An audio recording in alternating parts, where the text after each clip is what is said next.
Hi అండి. నమస్తే. ఎలా ఉన్నారు? ఈరోజు వీడియోలో చేపల పులుసు పర్ఫెక్ట్‌గా ఎప్పుడు చేసినా ఒకేలాగా రుచిగా ఎలా చేయాలో చూపిస్తానండి. చాలా చాలా ఈజీ మెథడ్ అండి. అండ్ పర్ఫెక్ట్ ట్రెడిషనల్ రెసిపీ కూడా.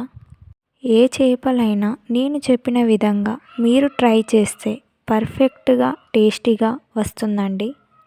సరే లేట్ చేయకుండా చేపల పులుసుని టేస్టీగా ఈజీగా ఎలా చేయాలో చూద్దామండి. మీకు దొరికే ఏ చేప అయినా సరే అండి, వాటిని మంచిగా ఒక 2 టైమ్స్ క్లీన్ చేసి ఒక నిమ్మకాయ పిండి ఉప్పు వేసి ఒక 5 మినిట్స్ అలా ఉంచాలి. అలా ఉంచిన తర్వాత చేపలని మళ్ళీ ఒకసారి కడగాలి. అలా చేయడం వల్ల ముక్కలు నీసు వాసన రాకుండా ఉంటాయి. ఇప్పుడు స్టవ్ మీద ఒక వెడల్పుగా ఉన్న కడాయి పెట్టుకోవాలి. కడాయి వెడల్పు ఉండాలి, లోతు లేకుండా ఉండాలి. అప్పుడే చేపలు విరిగిపోకుండా ఉంటాయి.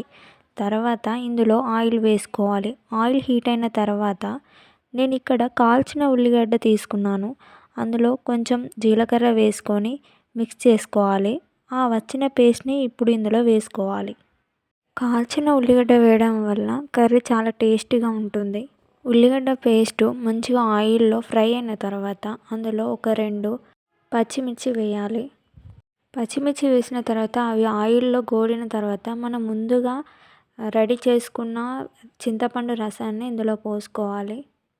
నేను ఆల్రెడీ చింతపండు రసంలో వాటర్ ముందే కలిపిన, సో ఇప్పుడు వాటర్ మనం పోయాల్సిన అవసరం లేదు.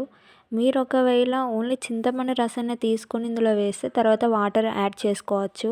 ఇది మంచిగా మరిగిన తర్వాత ఇప్పుడు నేను చూపిస్తున్నట్టుగా ఆయిల్ అనేది ఒక లేయర్ లాగా పైకి వస్తుంది.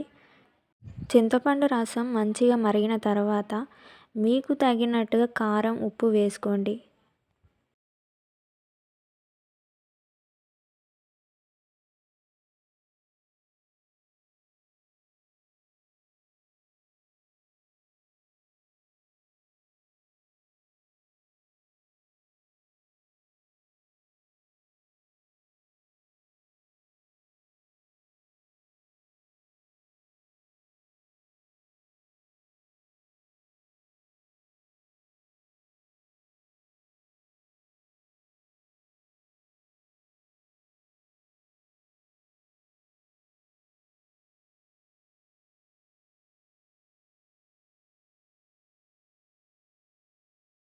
చింతపండు రసం మంచిగా కారంతో మంచిగా మరిగిన తర్వాత మీ దగ్గర ఉన్న మెంతు పొడి ధనియాల పొడి ఇందులో వేసుకోండి. కొంచెం సేపు మరిగిన తర్వాత ఫిష్ ముక్కలు ఇందులో వేసుకోవాలి. దూరం దూరం మంచిగా వేసుకోవాలి.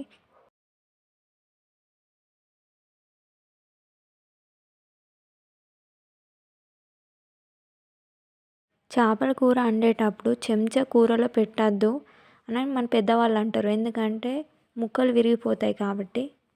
కొంచెం సేపు మరిగిన తర్వాత ఇట్లా ఆయిల్ పైకి వస్తుంది. ఆల్మోస్ట్ కర్రీ రెడీ అయినట్టే. ఫైనల్గా కర్రీ రెడీ అయింది. చేపల పులుసు ఈరోజు కన్నా రేపు తింటే చాలా టేస్టీగా ఉంటుంది. ఈరోజు కన్నా రేపు చేప ముక్కలు ఇంకా టేస్టీగా అవుతాయి. ఎవరైతే నా ఛానల్ చూస్తున్నారో ప్లీజ్ సబ్స్క్రైబ్ చేయండి, సపోర్ట్ చేయండి.